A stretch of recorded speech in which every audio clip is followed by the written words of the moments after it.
नमस्कार, मैं सुशीला खत्री, उत्तराखंड राज्य आंगनवाड़ी कर्मचारी संघ। आज आप सभी बहनों से मैं कहना चाहूँगी कि जैसा आपको विदित है कि 20 सितंबर 2022 को हमारी सभी उत्तराखंड की बहनों ने अपनी समस्याओं को लेकर मुख्यमंत्री आवास कूच किया था और उसी महारैली में हमारे विभाग के उप निदेशक श्री SK सिंह जी ने एवं हमारे जो देहरादून के जिला कार्यक्रम अधिकारी श्री अखिलेश मिश्रा जी ने आश्वासन दिया था कि 1 माह के अंदर हमारी समस्त समस्याओं का समाधान किया जाएगा। लेकिन आज 3 माह हो चुके हैं, लेकिन हमारी जो एक समस्या, जो मुख्य समस्या थी भवन किराए की समस्या, जिससे कि हमारे प्रदेश की कई आंगनवाड़ी बहनें जूझ रही हैं, लेकिन अभी तक उस समस्या पर हमारे विभाग के अधिकारियों का कोई ध्यान नहीं गया है।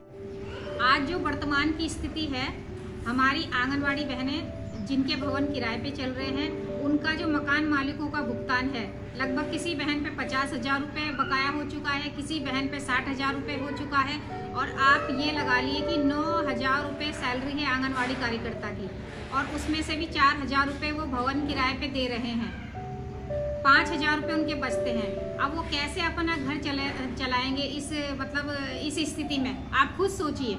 लेकिन हमारे विभाग को जरा भी शर्म नहीं है। बार बार हमने उनको ये बातें बता चुके हैं कि भाई इस तरह की समस्याएं हैं, बहनें दिन पर दिन उत्पीड़न का शिकार हो रही हैं, लेकिन हमारा जो ये महिला सशक्तिकरण और बाल विकास विभाग है, इस पर बिल्कुल ध्यान नहीं दे रहा है।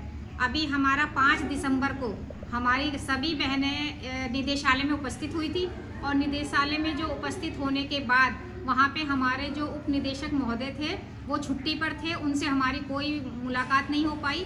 वहाँ पे जिला कार्यक्रम अधिकारी विक्रम सिंह जी थे, उन्होंने हमारी बात को सुना, हमारा ज्ञापन भी हमने उनको सौंपा और उन्होंने हमें कम से कम 15 दिन का समय हमसे मांगा है कि 15 दिन तक भवन किराए का भुगतान हो जाएगा।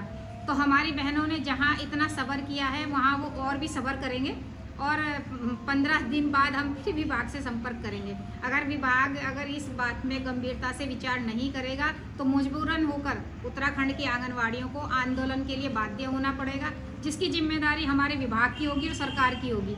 जबकि जितने भी विभाग उत्तराखंड में कार्य कर रहे हैं, उनमें से सबसे बड़ा महिला विभाग जो है वो महिला सशक्तिकरण एवं बाल विकास विभाग है, जिसमें कि हजारों की संख्या में हमारी महिलाएं काम कर रही हैं और उन महिलाओं की तरफ हमारी सरकार का ध्यान बिल्कुल नहीं है। उनकी क्या समस्याएं हैं, वो किस समस्या से वो तनावग्रस्त हैं, इस पर माननीय मंत्री जी का भी ध्यान नहीं है। और माननीय मंत्री जी हम मीडिया के माध्यम से पढ़ रहे हैं और जो हमने सत्र में हमने सुने हैं, उसको देखकर हमें यही प्रतीत होता है या तो हमारे जो विभागीय अधिकारी हैं वो उनको सही जानकारी नहीं दे रहे हैं मंत्री जी को, या फिर माननीय मंत्री जी को समझने में कहीं भूल हो चुकी है। इसलिए मैं अनुरोध करना चाहूँगी अपने बाल विकास मंत्री श्रीमती रेखा आर्या जी से भी कि इस भवन किराए की जो समस्या को वो एक बार उच्च अधिकारियों से इसमें चर्चा करें और सही जो आंकड़ा है उत्तराखंड में भवन किरायों का, इस पर वो एक बार सही जानकारी लें और ठोस कदम उठाएं और अधिकारियों को निर्देशित करें कि वो जल्द से जल्द आंगनवाड़ी केंद्रों के भवन का भुगतान करें। हमें ये कहते आ रहे हैं कि अब आएगा, 15 दिन में आएगा, 20 दिन में आएगा, 25। हम तब भी बैठे रहे। हमने कहा आज नहीं तो कल आएगा, कल नहीं तो अब आएगा। अब बताओ, अब हमारे पास कोई चारा नहीं है। मैं तो हमसे पूछना चाहती हूँ कि सेंटर मैं कहाँ ले जाऊँ, ये बताइए। गीता नगर में मेरा घर नहीं है, मेरी हेल्पर का घर नहीं है, मैं कहाँ ले जाऊँ? मेरा घर है ही नहीं वहाँ पे, तो मैं कहाँ ले जाऊँ? कोई आदमी मुझे देने को तैयार, वो कह रहा मैडम एडवांस। हरिद्वार से कौन है? हरिद्वार से कौन आया है? हरिद्वार आपको कब से नहीं मिला? हमारा तो 20, 21, 22, 3 साल से भवन किराया बिल्कुल नहीं आया और मानदेय भी हमारा जनवरी फरवरी 22 का बिल्कुल नहीं आया, जिसमें ये कह रहे हैं कि 25 मार्च को हमने जनवरी का मानदेय डाला है। लेकिन अगर 25 मार्च को जनवरी का मानदेय डाल दिया तो मार्च का मानदेय कहाँ गया? विकास नगर से आ रहा कोई? विकास नगर से है कोई? अभी तो आ रहे वो लोग ना, कह रहे थे हम आ रहे। अच्छा, ऋषिकेश से और कौन है? अच्छा, आपको कब से नहीं मिला? हमारा किराया नहीं आएगा ना, अब दूसरा कमरा ले लो तो मेरा सामान दुकान के कोने में रखा हुआ और हमारा किराया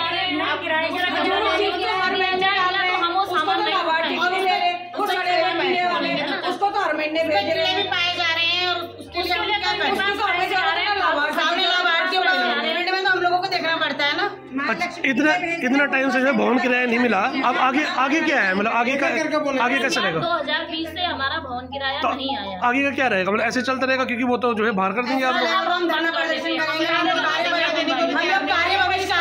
और क्या करेंगे? अब तो कोई कमरा भी देने को तैयार नहीं है कि हम एडवांस 2 साल से हमें भवन मालिकों का रेंट नहीं आया है, तो वो भी हमें कमरे से खाली करने को 9,000 रुपए सैलरी है, 4,000 रुपए हम किराया दे रहे हैं, ऊपर से जो अंडे खजूर ये सब आ रहे हैं, इसका हम ढुलान हम दे रहे हैं, तो हमारे लिए सैलरी क्या बची? आप ये बताइए पहले, है ना। ऊपर से मंत्री जी के बयान कि हमने तो भुगतान कर दिया, ये कर दिया, सो कर दिया।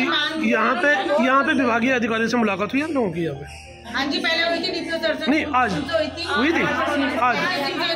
हुई थी, आज नहीं, 20 सितंबर को जो हमारा रैली हुई थी, आप भी शायद उसमें शामिल थे। मुख्यमंत्री आवास घेराव किया था प्रदेश भर की आंगनवाड़ी कार्यकर्ताओं ने, और उसमें हमारे उप निदेशक भी पहुंचे थे रैली में, और हमारे टीपीओ सर भी पहुंचे थे, और उन्होंने आश्वासन दिया था कि तो कहीं ना कहीं हमारे जो विभागीय अधिकारी हैं वो माननीय मंत्री जी को गुमराह कर रहे हैं, सही जानकारी नहीं दे रहे कि भाई कब से कब तक का रुका हुआ है, या फिर माननीय मंत्री जी से कोई चूक हो रही है, या तो उन्होंने ठीक से उस बात को समझा नहीं है।